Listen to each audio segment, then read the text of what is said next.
Hey guys, it's Kelly here again and welcome back to my channel. Welcome back to another wrap-up video. Today I'll be sharing with you what I read and watched in the month of June. Hopefully this video is on focus because I actually removed the autofocus, which I've been relying on every single video, and I really hope that I'm in focus.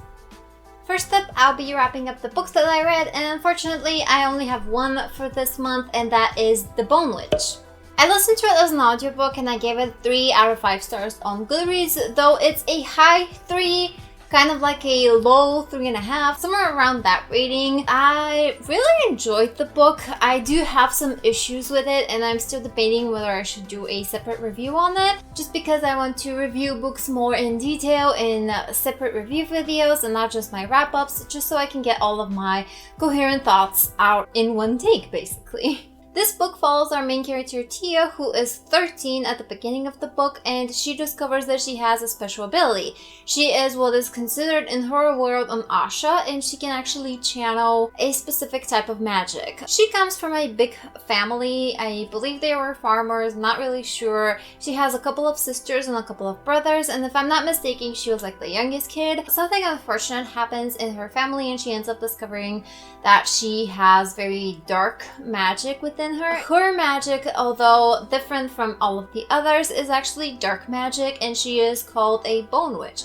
What she can do is actually raise the dead and compel people to do her bidding. When that happens, she begins to be feared by everyone around her, including even her family. She gets taken to the Ashas, who are meant to train her and evaluate her magic and train her to battle the forces of evil. So in this world, there are actually these monsters that wreak havoc on the land, and the only people that can defeat those monsters are actually the Bone Witches. This was an interesting read. I was enjoying it thoroughly in the beginning, and I did a little bit lose interest by the end, just because, first of all, going into this book, I did not know it was a 3-part series. I thought it was a standalone, and had I known that there were 3 books in the series, I probably would have reconsidered, just because I'm not really good with finishing series, and I didn't want to start another one and just not finish it, but it is what it is. And yeah, I did enjoy this book. Like I said, I gave it 3 out of 5 stars, maybe like 3.4 stars. I had a few issues, mainly with the pacing of the book and the fact that, probably because it was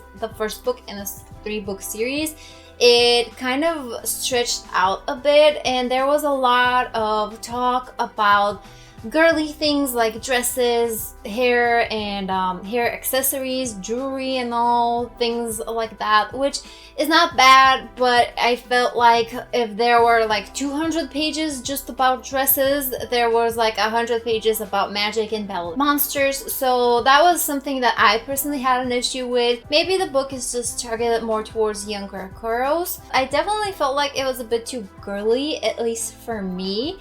And while I did enjoy it, there were a few things that I felt a bit disconnected with, and that is why I brought the rating down to a 3.4-ish. So that's the book that I wanted to talk about, and now I'm going to move on to the movies that I saw and also the TV shows that I saw. First up, I saw the movie Star Trek, and I watched it just because I've never seen anything connected to Star Trek ever. And I wanted to see, just because I kind of grew up with Star Wars and Stargate and Farscape and all of the other whatever sci-fis, and I wanted to see what Star Trek was about, because I do know a lot of things about it. I just never watched anything, and I kind of didn't want to watch the old series, so I started with the new movies. And this movie I enjoyed. I think I'd give it 3 out of 5 stars. It was definitely a bit funnier than I expected. There was this subtle sense of humor that was included, which I enjoyed. Zachary Quinto is like one of my favorite actors. I think he portrayed Spock perfectly, even though I don't really know what Spock's supposed to be like, but that's basically what I imagined him as, somebody who doesn't know much about him. It was an interesting movie. I definitely enjoyed the time travel aspect of it, because there was that. It was a bit rushed in my opinion. Things happened quite quick, and it was meant to seem a little less serious than it actually was, which I think worked in its favor. The effects were nice, the actors were awesome, and I enjoyed it, and I'll probably watch the rest soon when I get my hands on them too. Next up, the TV shows that I saw. I actually saw a few TV series. The first one is Chernobyl, and wow, I was expecting to like this show. I was not expecting to like it as much as I did. This was a 5 out of 5 for me. I think it was an amazing TV series. It was very heavy and very well made. And for somebody who, I've said this before, I live in Bulgaria, and for those of you who don't know, in Bulgaria we were very tightly connected to the Soviet Union. Though I wasn't born yet, I still live in a country that is very largely influenced, whether it's the architecture or the politics or even the fashion. We're still very influenced by Russia and by their I don't want to say agenda, but I am lacking the proper word for it, so I'm just gonna go with that. And I know from stories from my parents and my grandparents, I know very well what it was like, though I have not experienced it myself.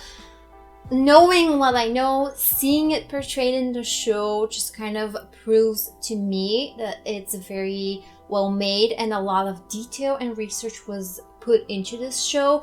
It is very heavy as a subject, but I feel like a lot of people, they need to watch it, especially people born in the 80s and 90s who just about missed this period, just about missed the whole catastrophe. I think people should really watch the show just so they can see what was going on with the lying and the cover-ups and the way that the whole situation was dealt with, which unfortunately was a true event. It's not just a TV series, it's not just a TV show, and these things, they happened. And these numbers are not just numbers, they're real people and they're real lives. And me coming from a family that was affected in a very subtle way, but still affected by the tragedy, I think that people my age and even younger should watch it just so they would know.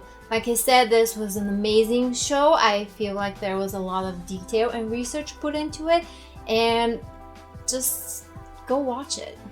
On a more lighter note, the next show that I watched was Good Omens, and I think that both Chernobyl and Good Omens will only have one season, which is understandable. Good Omens is based on a book by Terry Pratchett and Neil Gaiman, and it also features my personal favorite Doctor Who, which is David Tennant. I love this show. The first episode, I couldn't stop giggling and laughing. I found it very funny, and I have a very weird relationship with British humor. It's very specific British humor that I enjoy, and certain British humor I don't enjoy. Personally, for the Terry Pratchett books, I've watched, I think there's a movie and another short series based on books by Terry Pratchett, and I haven't been able to enjoy them quite as much as I enjoy his books. So for some reason, I click with his humor more when I read it on paper. That said, I have not read Good Omens, but I really love the TV show, and I feel like it was exaggerated, but at the same time not that much, because I feel like that was the problem with all of the other things that I've watched that are based on Terry Pratchett. So having Good Omens be a little bit more subtle while still keeping the ridiculousness of the whole situation in the world, I found very funny, and again, very well made. The relationship between the angel and the demon was awesome. I feel like the actors portrayed their characters very well. I feel like they were just perfectly cast for the roles, and I did lose a bit of interest by the last 2 episodes, but the first ones were awesome. They were very interesting, they were very funny, and I really loved them. So that's it for me today, guys. Hope you enjoyed this video. If you've seen and read any of the movies or TV shows or books that I mentioned, I would love to hear your opinion in the comments down below. Thank you guys so much for watching. Comment, like, and subscribe if you like what you see and would like to see more, and I'll see you in the next one. Bye!